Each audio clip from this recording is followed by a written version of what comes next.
aniga maalinta wadaninimada aad ayaa u jeclahay sanad walbana u dabaaldegaa. Aniga xataa waan jeclahay waana ku faanaa maalinta wadaninimada markay dadka idil isla wada dabaaldegayaan. Ii sheeg Khaalid, sidee u aragtaa haddii aan labadeena isla baxno banaanka soo wareeg? Yaa maxaa waay codkaana maqlooyo? Alla ilaahayo isbitaalku wuu kuwanaya. Orod dhaqso, aniga laakiin waxaa khasbanaya marka hore inaan waco qolada gargaarka degdega ee wadanka. Dhaqso iga soo gaara, isbitaalka Alxayaat waa uu kuwanayaa, dadkan gudaha ayay ku jiraan.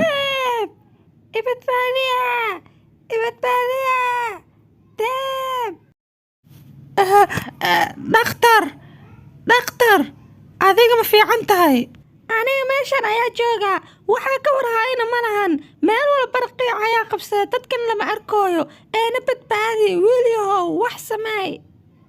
Aabo, ilaahay mahadii waaye, haddii aan iga soo gaartay. Anigoo guriga jooga Khaalid ii imaaday, wuxuuna iga dalbaday keedka dabka loo tamiyo, anigan mid kale ka soo tabaqaatay saa u raaco oo awla tamiyo dabka. Anigana waxaa wacay qolada gargaarka degdega. Mahadsanid Fawaas, insha Allah ciyow ay imaanayaan. Waxaa qasbanaa inaa sii tamin ilaa ay ka imaanayaan. Fiira halkaasi daqiiq badan ayaa ka socdo, taas micnaheedu waxay tahay guryaha kaleeta ayaa laga yaabaa inuu gaaro dabka. Istaji dhakhtar yahow, anagaa kula jirno.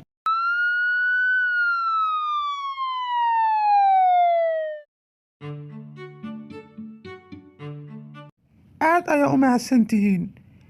Ilmahaaga ayaa degdeg noo soo waceen xilligii dabku u dhacayay.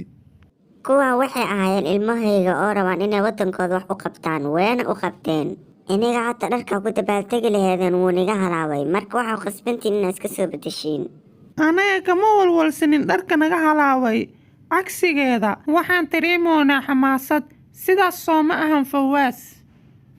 Dabcan anaga hadda wax wanaagsan ayaa sameyn sababtoo wadankeena ayaa jecel nahay, haddii aad wadankaa jeceshahayna mar walba wax fiican ayaa u sameynaysaa.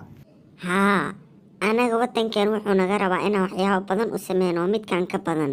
Sidee u aragtiin haddii aan karno sawir xasuus ah oo weliba noogu jiro qolada gargaarka degdega? Midaas waxay noo noqonaysaa xasuus maalinta wadaninimada. aan kalnahe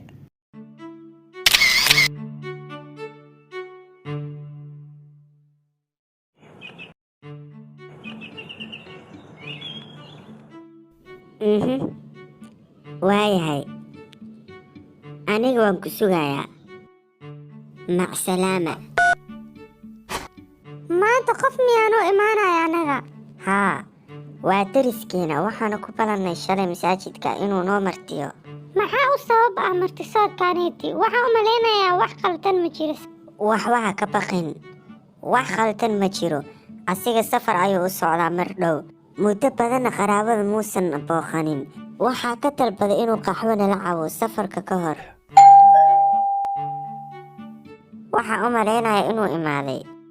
waan soo socdaa. adiga ma noo keeni kartaa cunto aan cunno aniga iyo martiga iyo weliba sidoo kale Fawaas? dabcan, weliba soo dhaweyn ku dheehan. laakiin waxaa u baahannahay cuntada ka hor inaad noo keentid qaxwo iyo sidoo kale weliba timir. wax walba hadda ayaa hore kaaga diyaarinayaa. maxaa waay waxaanoo dhan oo diyaarin ah? saaxiib qadiimi miya? dib ayaa hooyadaada kaa sheegi doontaa. anigana hadda waxaa aadayaa martida inaad soo sheekaysto. ii sheeg hooyo. waa martisoor gabadheedii, waa in martida la sooraa mar walbo, xitaa haddee ahan saaxiibka qadiimiga.